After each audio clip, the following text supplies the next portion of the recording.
ایک بڑے سے ہال میں بابا قوم قائد اعظم محمد علی جناح، علامہ اقبال، لیاقت علی خان، فاطمہ جناح اور دیگر اشخاص جن میں ایوب خان، ضیاء الحق، مشرف، ذوالفقار علی بھٹو، بے نظیر بھٹو، ڈاکٹر عبدالقدیر خان، نور جہاں، جنرل رانی، آسمہ جہانگیر، نصرت فتح علی خان شامل تھے۔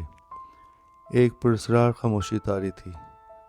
بالآخر لیاقت علی خان نے بابا قوم سے پوچھا، قائد اعظم، آپ نے آج ہم سب کو یہاں کیوں بلایا ہے؟ بابا قوم نے ایک لمبی سی سانس لی اور کہا، کیا لیاقت علی، تمہیں یاد نہیں 9 مئی آ رہا ہے، جناح ہاؤس کی برسی ہے۔ میں سوچ رہا ہوں کہ اس برسی کو کس طرح منایا جائے۔ مجھے آپ لوگوں کے مشورے چاہیے، کیونکہ جو کام اتفاق سے ہو جائے اس میں برکت ہوتی ہے۔ لیاقت علی خان نے علامہ اقبال کی طرف دیکھا اور کہا، بابا قوم محترم، علامہ اقبال سے بہتر مشورہ کون دے سکتا ہے؟ آپ نے ان کے مشورے پر ہی تو پاکستان بنایا تھا۔ تو بابا قوم نے فرمایا، لیاقت، یہ تو پچھلے 9 مئی سے میرے ساتھ ناراض ہے۔ لیاقت علی خان نے پوچھا، بابا قوم وہ کیوں؟ قائد اعظم نے فرمایا، یہ مجھ سے اس لیے ناراض ہے کہ میں نے اسے لاہور جناح ہاؤس کا نہیں بتایا، اور ساتھ میں 9 مئی کو اس کے گھر کا دروازہ بھی تو توڑا گیا۔ اب اس کی ناراضگی تو بنتی ہے، مگر میں تو خود پریشان تھا کہ آج تک مجھے بھی نہیں پتا تھا کہ لاہور میں میرا بھی کوئی جناح ہاؤس ہے۔ مجھے تو بس اتنا یاد ہے کہ میں نے ایک پراپرٹی ڈیلر کو پیسے دیے تھے اور اس نے چند کاغذات میرے حوالے کر دیے۔ ابھی میں نے مکان کا قبضہ نہیں لیا تھا کہ وہاں ایوب نے قبضہ کر لیا۔ اقبال، اگر میری بات پر یقین نہ آئے تو ایوب سے پوچھ لو۔ لیاقت علی خان نے ایوب کی طرف دیکھا، جبکہ ایوب خان ضیاء الحق کے ساتھ بیٹھا شطرنج کھیل رہا تھا۔ مگر یہ کیا شطرنج کے بورڈ کے اوپر لوڈو کی گیٹیاں رکھی ہوئی ہیں؟ یہ دیکھ کر لیاقت علی خان حیرت زدہ ہو گئے اور پوچھا، یہ کیا شطرنج پر لوڈو کیسے کھیل سکتے ہو؟ فوراً پاس ہی بیٹھی آسمہ جہانگیر بولی، میں نہ کہتی تھی کہ یہ ڈفرز ہیں؟ جنرل رانی نے آسمہ جہانگیر کو ڈانٹتے ہوئے کہا، بدتمیز، تمہیں کیا پتہ ان جوانوں کا، یہ تو غزوہ ہند کے مجاہد ہیں، ان کی عزت کیا کرو۔ پاس ہی بیٹھی نور جہاں نے گنگنانا شروع کر دیا، اے پتر ہٹا دے نہیں وکدے۔ ایوب خان بولا، قائد اعظم، میں نے قبضہ نہیں کیا تھا۔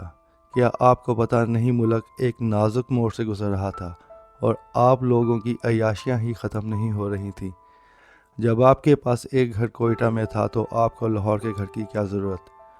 آپ تو پاکستانی معیشت پر بوجھ ڈال رہے تھے، اور ویسے بھی مجھ پر الزام نہ لگائیں، میں فاطمہ جناح کو تھوڑے بہت پیسے دے دیے تھے، فری میں نہیں لیا تھا۔ پاس ہی بیٹھے ذوالفقار علی بھٹو بولا، جی ڈیڈی، آپ بالکل ٹھیک کہہ رہے ہیں، مگر میں آپ سے ناراض ہوں کیونکہ آپ میرے قاتل کے ساتھ بیٹھے ہیں۔ بھٹو کی بات سنتے ہی مشرف ایک زوردار قہقہ لگا کر بولا، کل بھی بھٹو زندہ تھا، آج بھی بھٹو زندہ ہے، اور ضیاء الحق کے ہاتھ پر ہاتھ مارا۔ ایوب خان نے بھٹو کو کہا، اب تمہیں اس سے دوستی کر لینی چاہیے۔ دنیا میں دیکھو، تمہاری نسل اور اس کا روحانی بیٹا دونوں 2 جسم اور ایک جان ہیں۔ بھٹو نے بے نظیر کی طرف دیکھا۔ بے نظیر شرمندہ ہوتے ہوئے کمرے سے باہر چلے گئی۔ قائد اعظم بولے، تو اب مدعے پہ آتے ہیں، اپنی لڑائی چھوڑو، یہ بتاؤ 9 مئی کیسے منانا ہے؟ علامہ اقبال نے کہا، میں سوچتا ہوں کہ فجر کی نماز کے بعد قرآن خوانی کروائی جائے، گلاب کی پتیاں نچھاور کی جائیں اور پاکستانی عوام کے لیے دعائے خیر کی جائے۔ مشرف بولا، علامہ آپ تو رہنے ہی دو، پاکستانی عوام کے لیے دعائے خیر کی کیا ضرورت؟ میں تو کہتا ہوں راحت فتح علی خان اور نصیب لال کو بلایا جائے، راحت تو ساتھ میں دم والی بوتل بھی لے آئے گا۔ نصرت فتح علی خان نے پوچھا، کون سی دم والی بوتل؟ مشرف پھر ایک زوردار قہقہ لگا کر بولا، وہی بوتل جو ایوب خان اور بھٹو ساتھ مل کر پیتے تھے، وہ بوتل جو بزرگ دم کر کے دیتے ہیں، اور اس بوتل کا ٹیسٹ کروایا جائے تو اس سے شہد ہی نکلتا ہے۔ اور قرآن خوانی کی بھی کیا ضرورت؟ وہ جو پاگل تھا جو کہ ریاست مدینہ میں قرآن اور سنت کی بات کرتا تھا، اس کو اسی وجہ سے تو اندر کیا گیا ہے۔ آج کل تو حکومت پاکستان نے اسکولوں میں ڈانس کی کلاسز بھی شروع کر دی ہیں، سارا دن میوزک کنسرٹ کروائیں گے اور ساتھ میں ڈانس کی کلاسز بھی ہو جائیں گی۔ اور ہاں، مہمان خصوصی کے طور پر جانی سینس اور سنی لیونز کو بلایا جائے تاکہ ہمارے جوانوں کا مورال بوسٹ ہو، جن کو دیکھ کر ہی تو ان کو ویڈیو بنانے کا آئیڈیا آیا۔ ویسے بھی گوگل بابا نے خود بتایا کہ پوری دنیا میں سب سے زیادہ پاکستانی سارا سال ان کو ہی تلاش کرتے ہیں۔ ان دونوں کو اپنے درمیان پا کر شاید پاکستانی عوام مہنگائی، تیل، پیٹرول اور آٹے کو بھول جائیں۔ لیاقت علی خان نے ایوب سے پوچھا کہ ابھی تک 9 مئی کے مجرم پکڑے کیوں نہیں گئے؟ فوراً ضیاء الحق نے ایوب خان کی طرف مسکرا کر دیکھا اور جواب دیا، جناب کیا آج تک قائد اعظم فاطمہ جناح اور آپ کے قاتل پکڑے گئے؟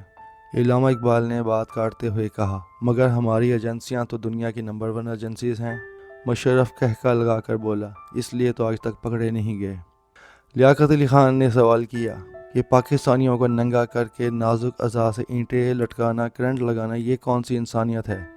ایوب خان نے جواب دیا، میں نے اس بیوقوف قوم کو بڑے بڑے بجلی کے ڈیم بنا کر دیے، عوام بجلی استعمال ہی نہیں کرتی، کہتے ہیں یونٹ بہت مہنگا ہے، اس لیے ہم ان کو فری جھٹکے لگا لگا کر بجلی کی افادیت سمجھاتے ہیں اور نازک اعضاء سے اینٹیں لٹکا کر دیکھتے ہیں کہ ہماری قوم اور کتنا بوجھ برداشت کر سکتی ہے۔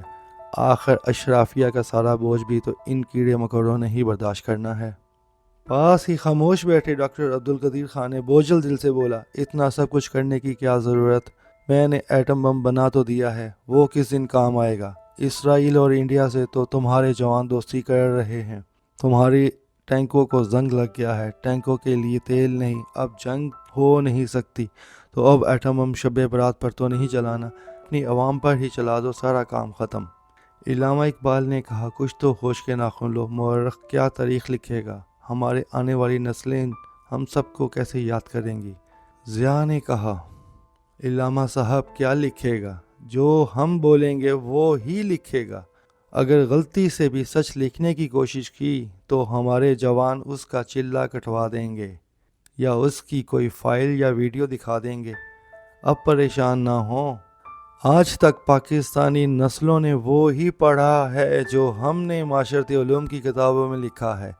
ایوب نے 65-71 کی جنگ کی، میں نے سوویت یونین کو توڑا، مشرف کارگل کا فتح یاب ہوا، جو جنگ ہم نے جیتی سارا کریڈٹ ہمارا، اور جس میں شکست ہوئی اس کی ساری ذمہ داری بلڈی سویلینز پر۔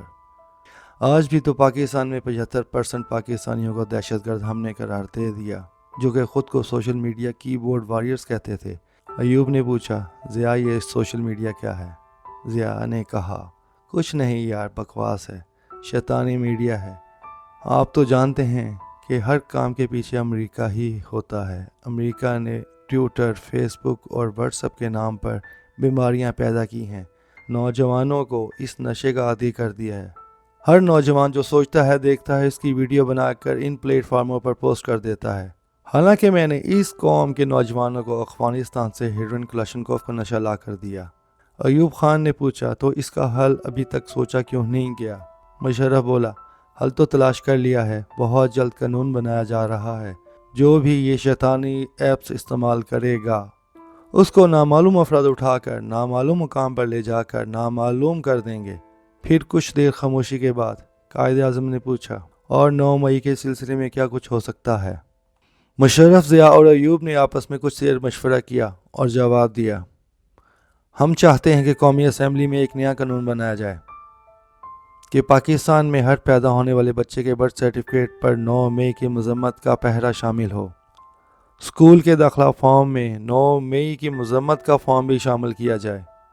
شادی کے نکاح نامے پر 9 مئی کی مذمت کا اندراج ہو۔ ڈیتھ سرٹیفکیٹ اور قبر کے خطبے پر بھی مرحوم کے نام کے نیچے 9 مئی 2023 کی تاریخ اور مذمت کی تحریر شامل ہونی چاہیے، اور ساتھ میں پاک فوج زندہ باد کا نعرہ بھی لکھا ہو۔